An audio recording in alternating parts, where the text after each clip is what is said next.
As you can tell, my background looks a little bit different. I decided to move in the last month to relocate back home.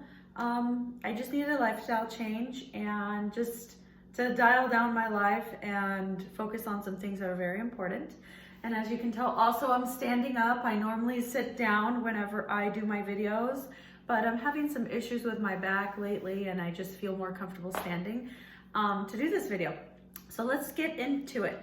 The topic that I wanted to discuss today is cattiness in the aesthetic / beauty business, maybe in the salon or spa.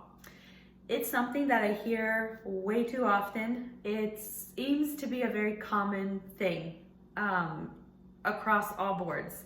Even before I started the esthetician school, I heard about my friends in the industry always experiencing, cattiness and bitchiness within each other on a specific team or just all over, like the salon and spa.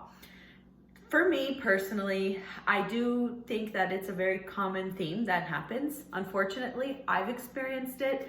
It's not the most fun situation, but I'll show you kind of how I've been able to navigate it with some tips and advice. The biggest thing I can say in terms of advice is just to keep your head up and keep your path aligned with what you're doing, and make sure that you choose a salon or spa that fits the energy you're trying to convey to your clients, and most importantly, for yourself, so you feel good and you feel centered and you feel grounded in the space, right? I've had encounters with many people in specific salons and spas where it has not been the best experience. People seem to always be talking about each other, or, there's some issue going on and then it becomes dramatic, or they just simply don't treat each other the right way with respect. And it's just cattiness. It's just unnecessary cattiness. And the way I've just been able to navigate it is just to ignore it, even though it can be easy to get sucked into the drama that's going on. Just ignore it. There's no reason to be, sucked into it. Like, it's just a waste of energy, and you just end up focusing on those things that don't even matter. So just keep your head high and focus on your mission and do your best. Another piece of advice I can give you, not only to just, ignore it and things like that, is to kind of, in a sense, embrace it too. Put it in your mind too that it's something that you could run into. So when you do run into it, it's not as surprising and as overwhelming as it could be.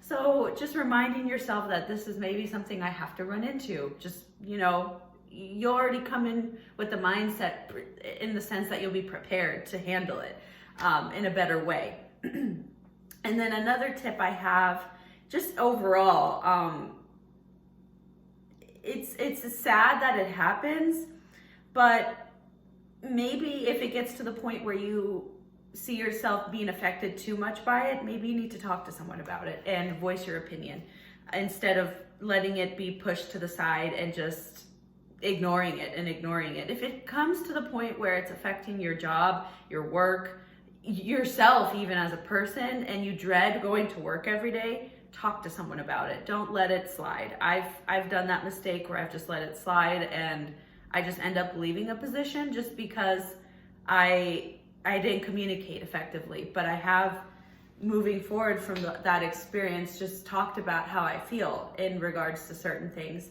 because it's important to just voice your opinion if it does get to that point, right?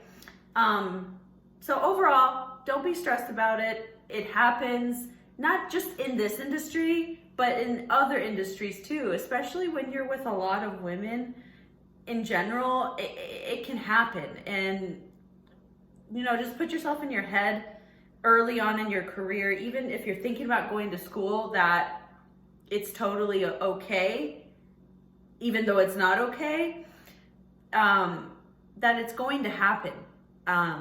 It's okay because it's going to happen. So just put that in your mind so you'll be knowing what to expect instead of just being surprised in the end. And being flabbergasted by it, and you're just like, oh my gosh, what did I get myself into? So yeah, that's what I just wanted to cover today very quickly. So cattiness in the aesthetics industry, it's far too common and I hear it too often. So don't worry, just focus on yourself and you'll be fine. So thanks so much for watching. Stay tuned for more. I'm doing a giveaway on my Instagram, so I'll post about it here momentarily. I'm excited to keep making content. I try just to make it as often as I can, not all the time, but just things that are very important to me, I like to relay to people. So thanks so much for watching. Skin Chica Sam, like, subscribe, and follow my stuff, okay? Adios. Bye.